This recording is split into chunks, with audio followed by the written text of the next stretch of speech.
What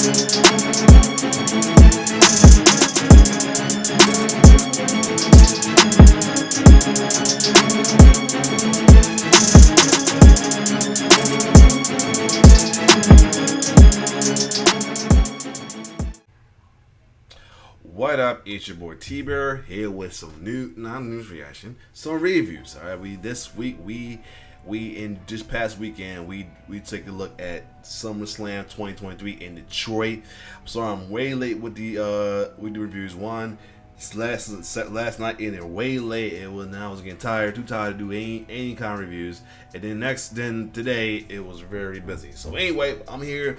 I'm gonna do the reviews the best I can. Though we kick off with first thing first. Also pay per view. Crazy ending as well too. Majority of the matches was pretty good. I mean, there's some that could have been replaced by the matches that didn't make it, like the Trish Stratus and the or the Rhea Ripley title match. Who knows? But other than that, we had a good time as well too. Even though some ending was crazy, we'll get to that though. But we'll kick things off in order of the match card with first Logan Paul versus Ricochet. Also matchup between two guys who are spot fest artists, especially Logan. And he's a heel. I am proud of the work he's doing as well too. And ironically, his brother Jake had a boxing match the same night against Nate Diaz, and like I say, both of them came out victoriously, unfortunately, as well too. But the match was awesome. Highlight moments was Ricochet. They letting Ricochet finally do this move that got him a lot of recognition over the in the ADC, and that is the people moonsault. When I saw that, I'm like, wow, he finally doing it on WWE TV, man. That was pretty awesome right there. So yeah. But yeah, a lot of moments right there as well too. I thought Logan was gonna Ricochet was gonna get the win, but a couple times, Ricochet missed a couple times with the 450 and the 630. Then with Logan hitting him with the brass knuckle and everything, getting the win. After he got struck by the referee, and there's plenty of times that Ricochet was doing a lot of trolling as well too, showing doing moves from moves and talk from past wrestlers, Hogan as well too. His Ricochet fiance's recognized Samantha Irvin. So I feel like this feud may not be over. You might get a rematch with this down the line as well too. But all in all, great match right there. Next, I did not expect it early, but probably with Lesnar's schedule, it was cool. It's about to happen. Cody Rhodes versus Brock Lesnar 3. I'm glad this. Like I said, if you like though, only thing I had looked right with this, I kind of wish this was like a stipulation match. All three matches been pretty, a simple match. You know what I mean? But anyway, it was looking like Brock was going to get another win and break the tie or anything. It wouldn't make sense. A lot of folks is not feeling the fact that Brock kept dominating Rose in the beginning of anything too, but I'm glad that it turned to a storyline where he built up enough strength to fend off Brock to the point of giving him a Kimura lock and hitting a disaster Cody Cutter, and then hitting him with not one, not two, but three crossroads and getting the win on Brock Lesnar. Now, you heard me on plenty prediction, plenty moments talking about this. I said it and it happened. At the end of the match, Brock Lesnar gave Cody some respect, shook hands, gave him a hug, everything. Some folks wasn't following of it. If you watch In the Clutch, you'll see who. But I love this. I thought this is what was needed. Possibly Brock's going back babyface if he has another match, or he could be done. Who knows? But this is what I thought was going to happen, and it did. The whole thing with Brock beating on Cody and having this little feud, was him to just to test him to see if he was ready to get that rematch with Roman down the line, and he passed with flying colors. It was part of diversity, part of test. So I feel like next feud could possibly be with past Roman feuds and rivals as well too, too. Who knows? There's been word that the Fiend may the Bray might come back and have a feud with him as well too. If you go down the line, I say add Braun Strowman to it. Even have a rematch with Seth. Why don't even turn Seth Rollins heel at all? I mean, keep a face of one back. They tease a little match of one episode of Monday at Raw, but Brock got in the way. But other than that, great match in my way though.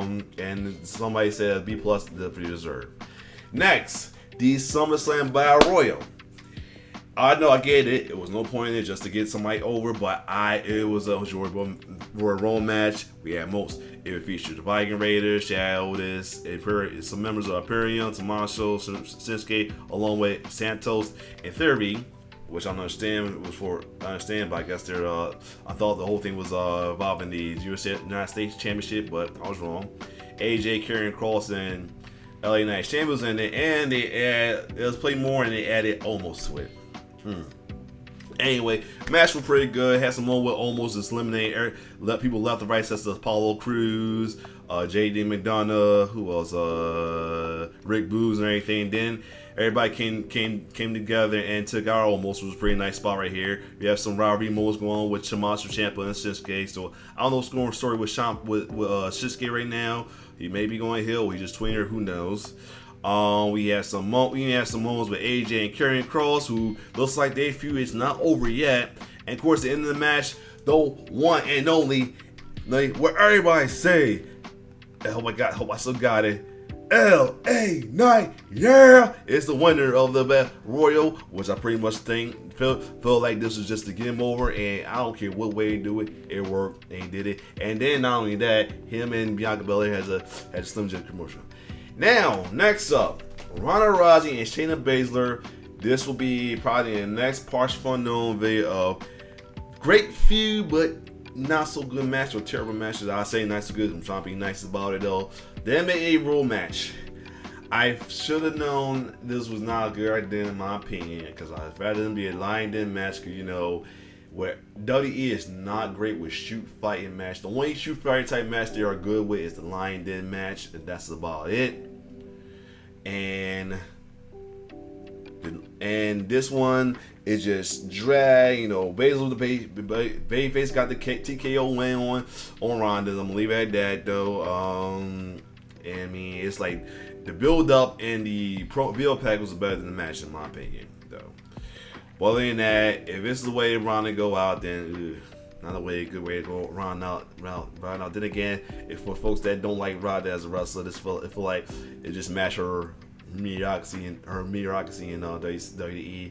Either way, hopefully it still becomes a big push for Shayna and folks in the club. But Ross even said it too, that hopefully they keep her as a babyface, even if they have her make her tweener for a good man till leading up to that moment. But I feel like she should be the one that sooner or later dethrone Rhea Ripley of the title. I think like it could be a callback to the NXT when Rhea was a face and she dethroned a heel Shayna who was dominated NXT as well too. She could do the same as well too, and vice versa as well too. Next, we had the Intercontinental match, Drew McIntyre versus Gunther. Great match as well too. I thought Drew was going to get this. And I got a feeling that some last minute audibles called or something like that, because Gunther not only got the win off of him, but Drew seemed very character broke pissed about this. So I don't know. Who knows? Either way, a great match. Next, we have Finn Balor versus Seth Rollins for the World Heavyweight Championship match. Great match. It was a moment, some awesome trolling, some awesome moment digging back from the inaugural Universal Championship match. Finn Balor rocking the 7 on him, saying 7 years since that incident happened when he won it, but he had to relinquish it because of injury. And Seth Rollins, being the troll he is, he's a babyface. He's still an anti-hero, Joker-like character. He wore the same vest he wore at SummerSlam 2016, which was crazy. Ben Fowler gave him the beast off the bat and anything.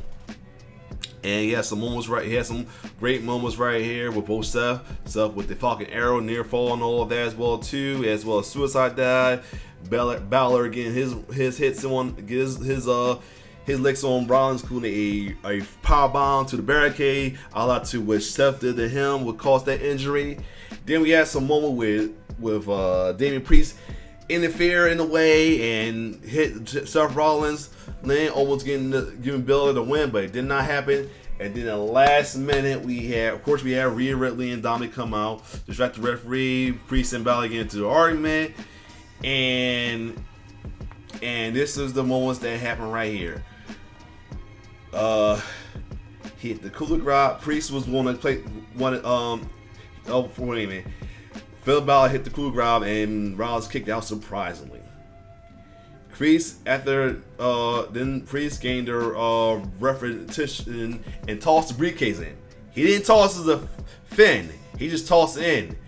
Then I don't know, were you thinking maybe Finn gonna go grab it? Nope. Finn was about to grab it, and Seth capitalized with a stomp, and got the win. And we still has a babyface World Heavyweight Championship. So yes, we still want a babyface top champion right now, along with the current champion. We go to that though, and by the look of the face, I think Damian Priest did that moment on purpose. So we want to see what might happen on Monday Night Raw, along with Judgment Day. Could it be just Damian Priest out, or Finn Balor out? Who knows? Somebody out there out them two is turning babyface soon. Now, next we had the triple threat between Charlotte, Bianca Belair, and Asuka. And I'll say all three ladies put in at work though. And then we have a moment. Then we had a moment with while Bianca was dominating as well too, and we had a moment where she get thrown out the ring, and she hits her knee on the stairs per se and everything, and come on injury, and was taken out, then came back and fought through the injury as well too, selling injury like crazy. We think it was going to be over Bianca, but she came through and got, after Charlotte was ready to put the figure eight on a injured Bianca Belair, Asuka came with a miss. Miz got the pin, but instead Bianca found a way to get the pin and got the win. Way to celebrate, but we almost got one more thing. Bianca was injured. And you know, an injured wrestler who got the win in the championship match, cash in. And Io Sky came in with the cash in, and then one with Bailey made rain interference, took out both Asuka and Charlotte, and Io was managed to get Bianca by hitting her in the injured leg with the briefcase, and got the moonsault and got the win. And we have a new WWE Women's Champion, and that is Io Sky.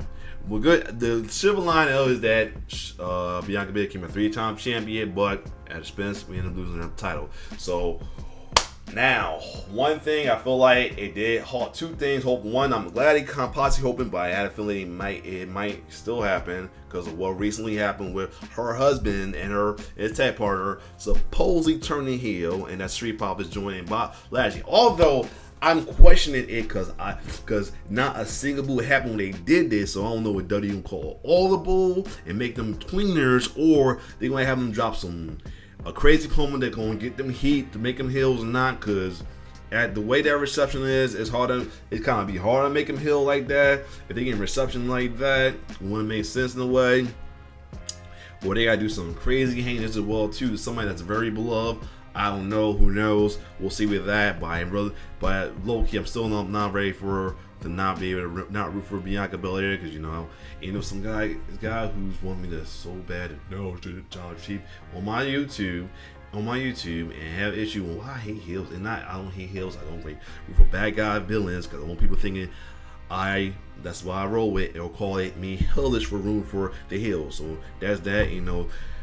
No story, folks, in certain groups. Such a guy named Kreese, whatever. I thought he was a cool person, but want to villain for being one side, because I don't want to root for the heels. So always be put in a loser situation where either if I root for the heel, they call me heelish, and I don't root for certain heel, especially black heels, they'll call me heelish. It's like I can't fucking win. That's another story. But anyway, hopefully, but also it looked like a hope for the possible face turn Io Sky, but who knows? May have something going on in the line that Bailey get jealous and exit and have a moment with her. Or will I say that because Dakota Kai made her return at the end as well too. So there's that. All right, it was a long pay-per-view. We got to our last match, and that is Jey Uso versus Roman Reigns for Tribal Combat. Doom. Let me stop. Anyway, we had a trouble with this Let's Go Roman sucks, along with the Usos and anything. A lot of surprises we thought would happen, especially heard a lot of the Samoa family, Inoue family, and Samoa Dynasty was in Detroit, but we got nada. But other than that, the match was hard hitting with a lot of hardcore moments as well too. Jay hitting some moves, Roman hitting some great near fall moves as well too. Then of course Solo had to give himself a vibe, but one moment there, Solo and Roman was about to do the combo Spirit Spike, but Uso counter forcing Reigns the Spirit Solo. Solo's about to get chaired, Jay was about to get chaired at the taking out both Solo and Reigns, but Solo came back out him with a super kick, and he confronted Roman about the frustration of him getting hit. Anyway, looks like he's about to get splashed to the table, but Jey Uso reversed. And we about to have a moment where Jay hit the spear and the splash and looking about to get the win until a Max person pulled Jay out. And it happened to be Jimmy Uso. Now, here's the thing. It's not the fact that he did the turn. It's the fact that he did the turn so soon that, to me, it did not make sense. Anyway, Uso hit super kicked his brother and fed into the ring where Roman hit the spear through the table and got the win. Everything. Here's the thing. I'm not even mad that the Tribal Chief got the win because it was kind of expected, because we know they gonna have him hold this man to the WrestleMania 40. I hope he's got it at 40 because folks that trying to have him want to hold the title forever. I'm like, whatever. But the thing that irks me, and it's not even that the Jimmy turn. It's just Jimmy turned so soon. Because literally less than 2 months, Jimmy was the one who persuaded Jay to turn on Roman first and persuade Jay to do the same in the way. To have all that going on, to him turning on Jay after all that don't make more sense. And on top of that, Jimmy definitely gets the Buddhist man. Now, if I was good with it, I wish I had a way to put the Cardi B. What was the reason? I hope you get a good explanation or anything. I know the Uso wanted to face each other by WrestleMania, but the fact it was about WrestleMania, we thought we were going to get it later down the line. Like, we thought we were going to get a build up to the jealousy. It was a jealousy thing. We thought we were going to get the build up to the jealousy of Jimmy to Jay. Something like that. Who knows? We didn't think it'd be this soon. I mean, and there's folks say, "Oh, it makes sense." Man, I don't give a man. Whatever. I don't give a fuck. It makes sense to you. So what? It makes sense. You okay? You want a cookie? Whatever. Anyway, to me, I don't care if he's explaining. It don't make sense. So we hear the shit in SmackDown. Maybe we get a little sense to it. I don't know, but to me, that was no point of that turn at all. To me, it was just for the heat. Like I said, I wouldn't have been. I would set up a way. Typical Solo find a way to get it, or somebody else from the help. But to have Jimmy do it, it was like, one, somewhat predictable in a way. Two, they didn't make no sense at all. In a way, it did not make sense. Other than get Roman a win. Other than one, show that Roman can win on his own. Two, this was literally just to feed heat. This was just my little pet peeve I have with wrestling fandom as a lady, where folks just live. And the thing about it, we see a lot in my groups. I saw on the internet though that folks they say the favorite part of wrestling pay-per-view is the disappointment and anger of fans. I literally see people who said that. I'm like, are you fucking kidding me? Is that like, I don't care. Here's the thing. I don't care what anybody said. This is my fucking opinion with folks who enjoy their enjoyment about wrestling or in life in general is folks is enjoying other folks' misery, enjoy seeing fans, the internet explode, enjoy seeing fans cry, get angry, and all of that, etc. You are a miserable motherfucker. That's all I'm gonna say. Nay, I'll quote. I don't care if I'm wrong. If you think I'm wrong or not, I don't give a shit. That's my thought right there. You are a miserable person if that's your high on life and see other people get mad. You are no better than if whoever saw Law and Order, the last episode of the season finale of Law and Order with the shadow work, where the dude made a whole internet page to have folks put bounties on folks to either murder somebody or rape somebody, etc., just to see the world explode because he hate life. You are no better than that motherfucker right there. That's all I'm gonna say.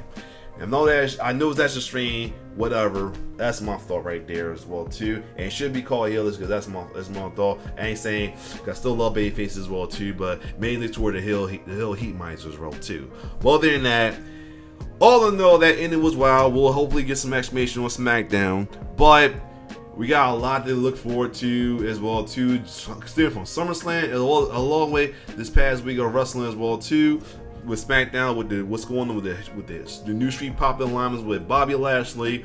Like I said, it's looked like a heel turn, but with the crowd reception, it didn't sound like a heel turn. So I don't know if WWE gonna play it audible or they gonna have them do a promo that's gonna get them the heat that they was trying to get them, but it didn't work when they did what they did. As well too, who knows? As well too. All in all, if it's not her business, this is my thing. You hear me first right here. I'm not gonna give a fuck about it. I'm not gonna get into it with folks. I'm not gonna get into no situation. I'm gonna play the safe. I'm gonna say, not root for them, nor root for the person who don't get them. Even if it's my favorite person that's a face right now, because I don't need people. Don't need to be feeling no lose-lose situation about that at all. That's my thing. That's my thing. That's all I'm gonna do to play safe, to avoid being considered healers for anything. Let's keep my face status safe as possible by doing that as well too. As well as for the Sim, can't wait to see what's gonna happen between Judgment Day after that incident with Damian Priest and Finn. We can't wait to see what happened with the Bloodline, along with what happened with Jay and Jimmy. I low-key would like to see Sammy get involved in a way. Now, I mean, one thing I keep him low-key because I don't want to interfere with anything with him and KO. That's another story as well, too. What's next for Drew? What's next for Seth? What's next for Cody? Either way. And what's next for Shayna right now? And again, praying that the situation happened with the cash in on Bianca don't lead to a heel turn, nothing like that either as well too. They know they're supposed to looking for it though. Not just because I don't want to root for her. I didn't want to root against her or have not stopped rooting for her because she'd be the same situation as a new person, the possible new her business. I will not root for neither person because I'm not trying to get into trouble with that because I'm just playing safe. But the other reason is she's literally the female Cena right now. She's a great role model for wrestling, especially little girls and little black girls at that. So it's not the right time to do it. She's getting a lot of crossover things. She's on the fall. She has a character on the Fall Guys video game, and she's doing the new Slim Jim commercial along with LA Knight, as well too. So she's getting too much of a following and marketing to be a heel at the moment. So that's not a good look, but who knows? You can tell with WWE at the moment right now too. If you must, at least give her an edge, be a little more tweener like or anti-hero babyface as well too. Same with the Street Profits best the Hurt Business Street Profits thing. That could be a little better since they didn't get heat for their attack. They got a lot of cheers, not a single boo at all. So I'll see that. Make them tweener, just type both face and heel tag team. So everybody, both the face fans and heel fans can win. Everybody wins on that. But other than that, great Summerslam as well too, minus a few matches, one of them being the Shayna Ronda match as well too. Hopefully Shayna can bounce back from this, even though she got the win, still bounce back because of the bad match as well too. Can't wait to see the push for LA Knight. Hopefully after whatever goes down between Santos and also theory that LNA is up next for the U.S. title. Either way, it's your boy T-Bear signing off, and of course, and then back to Gunther. Of course, as of course they have Gunther lose, win, because they want the Honky Tonk Man record to be broken. You know, so it's like lately it's been about records and numbers with WWE at the moment, as you see with the Tribal Queef. But other than that, if you like my reaction, like, share, not reaction, my review, my thoughts and review, like, share, subscribe to my YouTube channel. It's your boy T-Bear signing off. One love.